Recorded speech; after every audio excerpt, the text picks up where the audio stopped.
बड़े पैसे कमाने के लिए कितनी मेहनत करनी चाहिए। इंटरनेट पर बहुत सारे मीम्स और राय हैं कि ज़्यादा मेहनत करने की ज़रूरत नहीं है, लेकिन वहीं कई ब्लॉगर ये कहते हैं कि दिन रात 24/7 काम करना चाहिए। तो असल में सही क्या है? सफलता पाने के लिए कितनी मेहनत करनी चाहिए? असल में यह सवाल जितना लगता है उससे कहीं ज़्यादा जटिल है। लोग सब कुछ चरम सीमाओं में देखने के लिए पसंद करते हैं, या तो बिना रुके काम करना या फिर बिल्कुल भी काम न करना। लेकिन असल में रहस्य यह है कि आपको वहीं मेहनत करनी चाहिए जहां यह वास्तव में महत्वपूर्ण है, और अनावश्यक चीजों पर ऊर्जा बर्बाद नहीं करनी चाहिए। सच्चाई कहीं बीच में छिपी हुई है।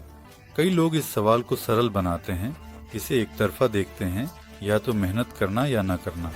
लेकिन असल में मेहनत करनी जरूरी है। बस यह समझना महत्वपूर्ण है कि कहां और कितनी मेहनत करनी है। मैं इसे एक उदाहरण से समझाऊंगा। यही है अमीर और सफल लोगों की सफलता का सार।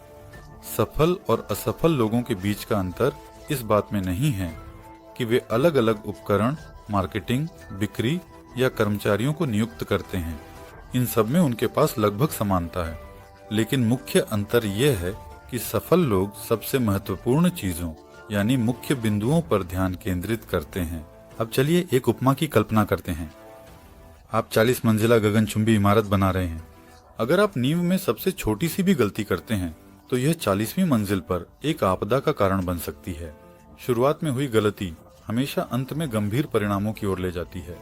इसीलिए जब आप नींव बना रहे होते हैं तो आपको परफेक्शनिस्ट होना चाहिए और जुनूनी की तरह मेहनत करनी चाहिए। नींव और पहले कुछ मंजिलें ये इमारत के सबसे महत्वपूर्ण हिस्से हैं। वे स्पष्ट हैं, उन्हें आंका जा सकता है और महसूस किया जा सकता है। लोग पूरे भवन के बारे में पहले कुछ मंजिलों की गुणवत्ता के आधार पर निर्णय लेंगे। इसलिए शुरुआत में आपको अधिकतम प्रयास करना चाहिए और विवरणों पर पूरी तरह से ध्यान देना चाहिए।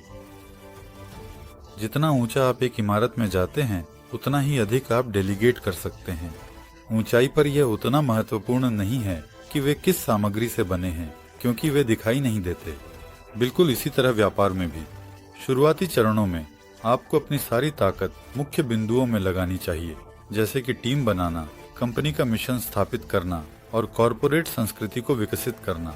लेकिन जैसे जैसे व्यवसाय बढ़ता है, अधिक से अधिक कार्य टीम को सौंपे जा सकते हैं।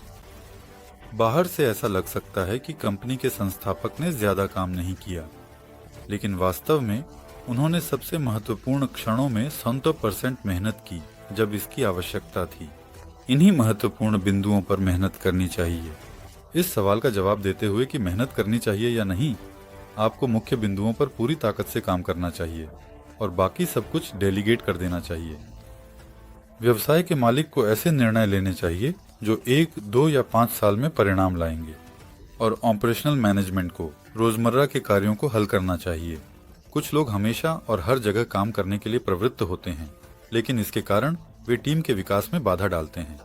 हर प्रक्रिया में हस्तक्षेप करके रूटीन कार्यों को डेलीगेट करना सीखना चाहिए और खुद को रणनीतिक सवालों पर ध्यान केंद्रित करना चाहिए। यही सही डेलीगेशन है, जब आप ध्यान को ऑपरेशन से मुख्य बिंदुओं पर बदलते हैं। अगर आपको बहुत मेहनत करना पसंद नहीं है तो तुरंत सबसे महत्वपूर्ण चीजों पर ध्यान केंद्रित करें। यह आपको व्यवसाय को प्रभावी ढंग से प्रबंधित करने की अनुमति देगा और साथ ही आप दिनचर्या में नहीं डूबेंगे। कृपया टिप्पणियों में साझा करें, आप क्या सोचते हैं, क्या मेहनत करनी चाहिए या कम काम करके भी स्मार्ट तरीके से काम किया जा सकता है।